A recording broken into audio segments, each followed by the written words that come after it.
1487년 한명회가 죽습니다. 72세였습니다.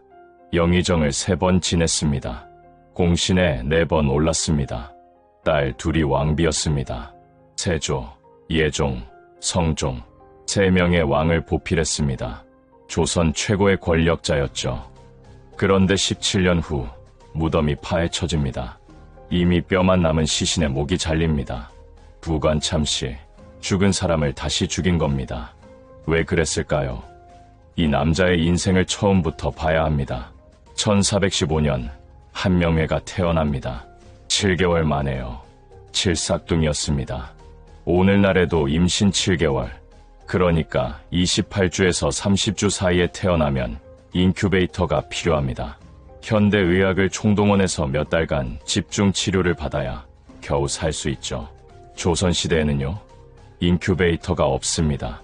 항생제도 없습니다. 칠삭둥이가 살아남는다는 건 거의 기적이었습니다.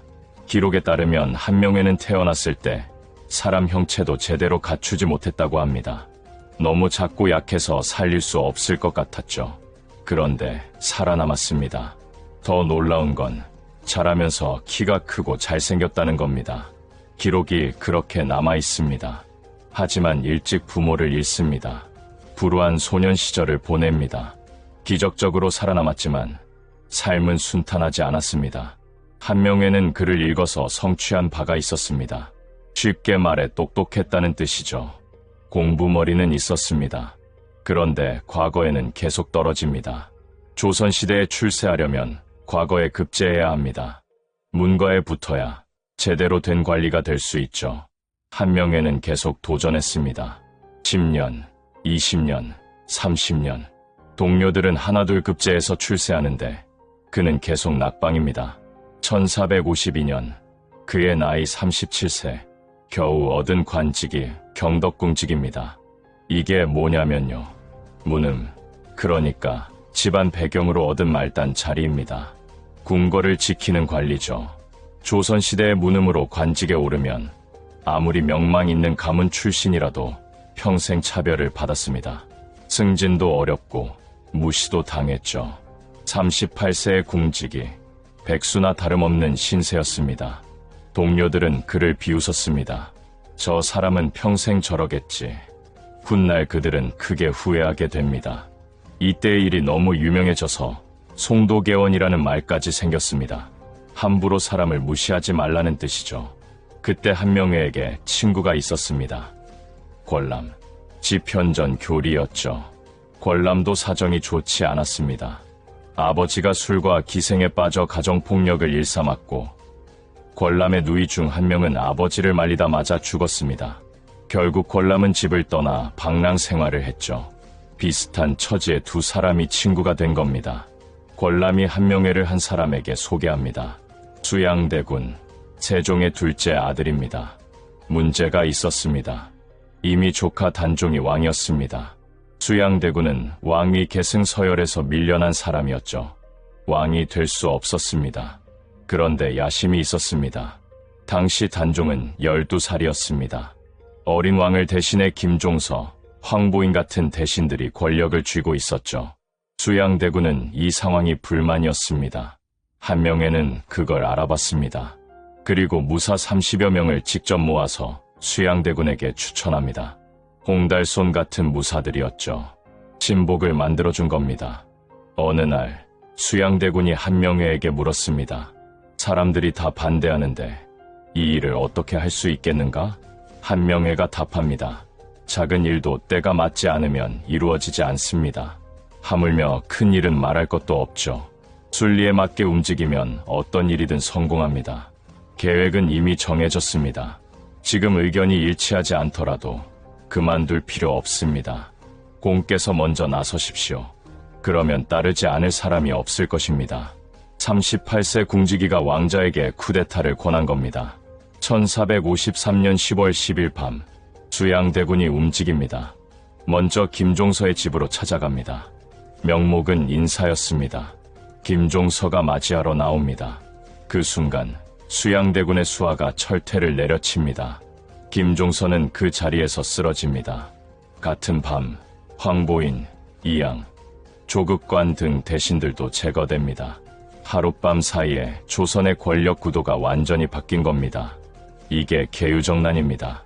한명회는 이 쿠데타의 핵심이었습니다.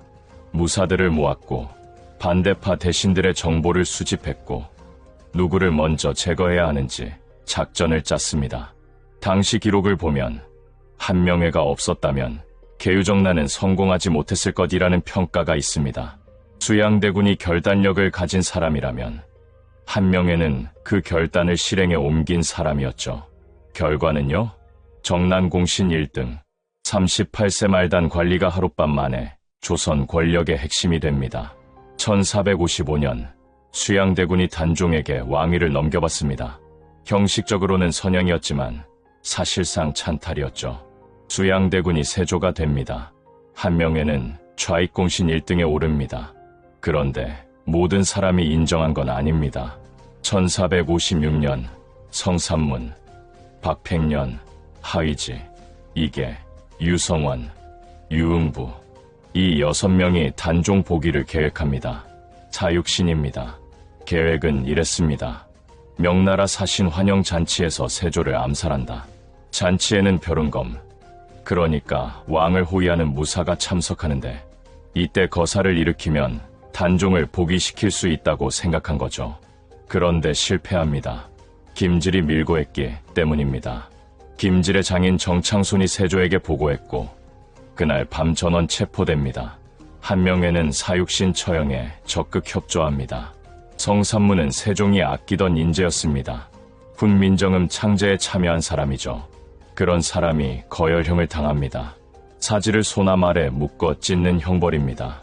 고문으로 팔다리가 부러진 상태에서 처형당했습니다. 이 사건으로 70여 명이 죽거나 노비가 됩니다. 연좌제였습니다. 가족까지 벌을 받은 거죠. 세조는 한명회를 더욱 신뢰하게 됩니다. 나의 장량이라고 부릅니다. 한나라를 세운 유방의 책사 장량처럼 자신의 왕국을 세워준 사람이라는 뜻이죠. 한명회의 이력은 화려합니다. 정난공신 1등, 좌익공신 1등, 익대공신 1등, 좌리공신 1등, 4번의 1등 공신, 조선 역사상 이런 사람은 없습니다. 이조판서, 병조판서를 거쳐 우의정, 좌의정, 영의정, 영의정만 3번 지냅니다. 1466년에는 이시해가 함경도에서 반란을 일으킵니다. 이때 한명회가 신숙주와 함께 반역에 연루됐다는 혐의로 체포되어 신문을 받습니다. 하지만 혐의가 없어 곧 석방됩니다. 그만큼 권력의 핵심에 있었다는 뜻이죠. 1468년 세조가 죽습니다. 한명회는 세조의 유교에 따라 원상이 됩니다. 어린 왕을 대신해 나라를 다스리는 자리입니다. 예종, 성종 시대에도 계속 국정을 운영합니다. 딸도 왕비로 보냅니다. 예종의 비 장수망후, 성종의 비 공해왕후, 두 딸이 왕비입니다. 칠삭둥이가 38년을 실패한 남자가 왕의 장인이 된 겁니다.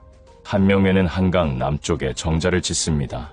압구정, 갈매기와 친하게 논다는 뜻입니다. 이 이름은 명나라 사신 예겸이 지어줬습니다. 중국 송나라 재상한기의 고사에서 따온 겁니다. 마음속의 욕심을 없애고 갈매기와 벗한다는 의미죠. 은퇴 후 조용히 살겠다는 뜻이었을까요? 그렇지 않았습니다. 명나라 사신이 오자 한명회는 압구정에서 접대하겠다고 청합니다. 그것도 왕실 전용 용봉차일을 쳐서 화려하게 꾸미려 했죠. 용봉차일은 궁중에서만 쓰는 물건입니다. 성종이 거부합니다. 명나라 사신이 거기가 좋다고 하면 개나 소나 다 거기로 가서 백성들에게 민폐가 될 걸 왜 모르느냐. 정자에서 술 먹고 노는 게 아름다운 일이냐? 한명회는 불만을 표시합니다. 접대 장소를 옮긴 다음 이렇게 말합니다.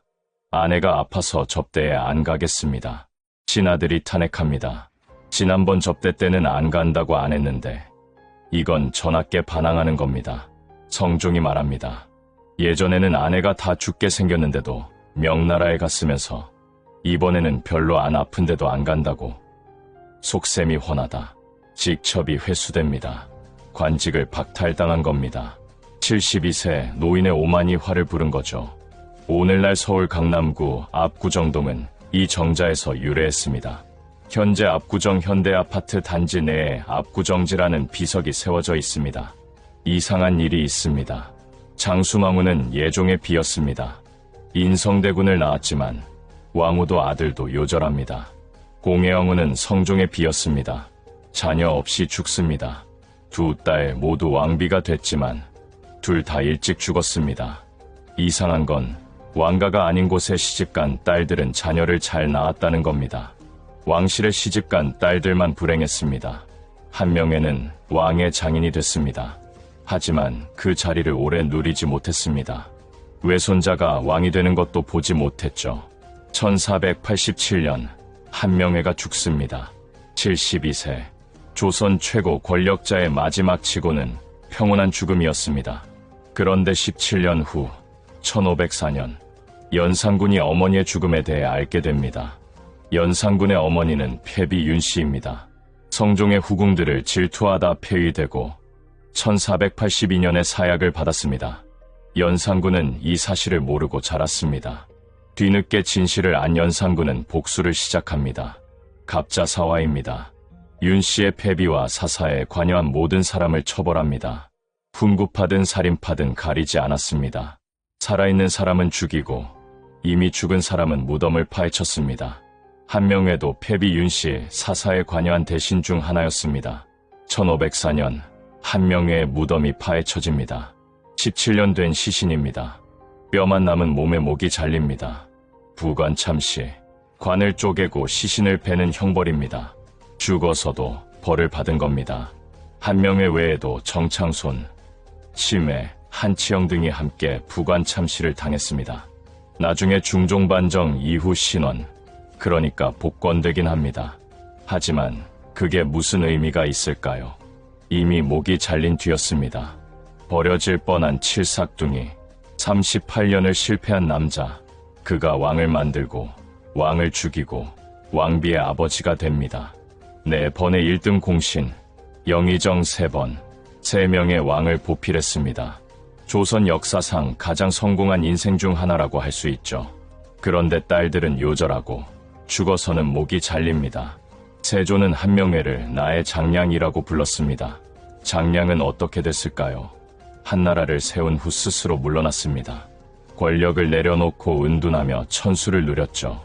한명회는요, 압구정을 지으며 은퇴를 꿈꿨지만 끝까지 권력을 놓지 못했습니다.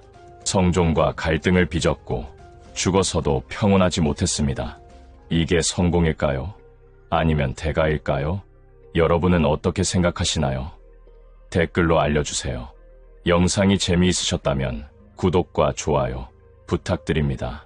다음 이야기로 찾아뵙겠습니다.